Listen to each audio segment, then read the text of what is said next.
এজন হিন্দু হিচাপে আমি এটা হিন্দুৰ দল বিজেপি দলটোক নিবিচাৰোঁ। হিন্দুৰ এটা সাম্প্ৰদায়িক দল বিজেপি আৰু মুছলমানৰ সাম্প্ৰদায়িক দলটোৰ নাম AIDF। মুছলমানৰ সাম্প্ৰদায়িক দলটোৰ চৰ্দাৰ হ'ল বদৰুদ্দিন আজমল আৰু হিন্দুৰ সাম্প্ৰদায়িক দলটোৰ চৰ্দাৰ হ'ল হিমন্ত বিশ্ব শৰ্মা। এই দুইজন চৰ্দাৰক আমি 2026 চনত চকীয়ে টকীয়ে বান্ধি ব্ৰহ্মপুত্ৰত দলিয়াই পেলাব লাগিব আৰু তাকে যদি কৰিব নোৱাৰোঁ তেতিয়াহ'লে আমি কেতিয়াও অসমখনক সাম্প্ৰদায়িকতা মুক্ত কৰিব নোৱাৰোঁ। অসমৰ মানুহৰ মূল সমস্যাবিলাকৰ যদি সমাধান লাগে হিন্দু মুছলমানৰ ৰাজনীতি নাইকিয়া কৰিব লাগে। আৰু মানুহে কৈ থাকে যে বদৰুদ্দিন আজমলে সাংঘাতিক ধৰণৰ কাম কৰে, বদৰুদ্দিন আজমলে শিক্ষাৰ উন্নতি কৰিছে। মই ইয়াত আহিহে গম পালোঁ, তেওঁৰ সমষ্টিলৈ আহিহে গম পালোঁ, তেওঁ ঘৰৰ হোজাই জিলালৈ আহিহে গম পালোঁ যে বদৰুদ্দিন আজমলে ইয়াত শিক্ষাৰ বেপাৰহে কৰে।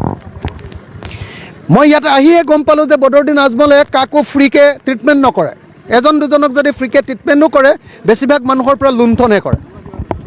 তো এটা দেখিবলৈ পোৱা গ'ল যে ইয়াতে হামছ হস্পিটেল বনাবৰ কাৰণেও বোলে বাহিৰৰ পৰা তেওঁলোকে ডনেশ্যন লয়, তেওঁৰ ছুপাৰ 40 বিল্ডিং বনাবৰ কাৰণেও বোলে বাহিৰৰ পৰা তেওঁলোকে ডনেশ্যন লয়, কিন্তু কোনো মানুহক ইয়াতে ফ্ৰীকৈ নপঢ়ুৱাই, এজন দুজনক পঢ়ুৱাই সামান্য পৰিমাণৰ ছাবচিডি এটা দিয়ে, কিন্তু মানুহক কাকো ইয়াতে ফ্ৰীকৈ নপঢ়ুৱায়। বাহিৰত এনেকুৱা দেখুৱাই থাকে যে মুছলমান মানুহক গোটেই মানে AIDF-এ মানে বদৰুদ্দিন আজমলে যেন ফ্ৰীকৈ পঢ়ুৱাই, ফ্ৰীকৈ ট্ৰিটমেণ্ট কৰে, এনেকুৱা দেখুৱাই থাকে। এতিয়া আহিয়ে গম পালোঁ যে গোটেই মানুহবিলাকে বহুত পইচা দিহে পঢ়িব লাগে, গোটেই ছাত্ৰ ছাত্ৰীয়ে বহুত পইচা দিয়ে আৰু গোটেই মানুহে বহুত পইচা দিহে চিকিৎসা কৰিব লাগে।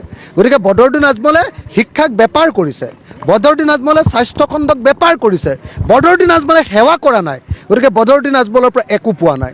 বদৰুদ্দিন আজমলৰ ভায়েকৰ সমষ্টিটোৰ ৰাস্তা ভাগি চাগি শেষ হৈ গৈছে, অথচ চাচা আৰু মামাই কিন্তু সদায় একেলগতে ৰাজনীতি কৰি থাকে। চাচা আৰু মামা ককাই ভাই। গতিকে এনেকুৱা পৰিস্থিতিত মই স্পষ্টকৈ ক'ব খুজিছোঁ, যদি অসমক বচাব লাগে তেতিয়াহ'লে বদৰুদ্দিন আজমলক ৰাজনীতিৰ পৰা বিদায় দিব লাগিব। অসমক বচাব লাগে যদি হিন্দুৰ চৰ্দাৰ হিমন্ত বিশ্ব শৰ্মাক ৰাজনীতিৰ পৰা বিদায় দিব লাগিব। আৰু চাচা আৰু মামাক বিদায় দিব পাৰিলেহে অসমীয়া জাতি আমি বচাব পাৰিম আৰু আমি মূল্যবৃদ্ধিৰ বিৰুদ্ধে একেলগতে মাত মাতিব পাৰিম, শিক্ষাৰ উন্নতিৰ কাৰণে মাত মাতিব পাৰিম, পথাৰত পানী যোগানৰ কাৰণে আমি মাত মাতিব পাৰিম, বজাৰত বস্তুৰ যিটো আপোনাৰ খেতিয়কৰ বস্তুৰ দাম পাবৰ কাৰণে আৰু বজাৰত বস্তুৰ দাম কমাবৰ কাৰণে, মূল্যবৃদ্ধি হ্ৰাস কৰিবৰ কাৰণে আমি মাত মাতিব পাৰিম। মই এটা কথা স্পষ্টকৈ ক'ব খোজোঁ যে মই এজন হিন্দু হিচাপে আমি এটা হিন্দুৰ দল বিজেপি দলটোক নিবিচাৰোঁ।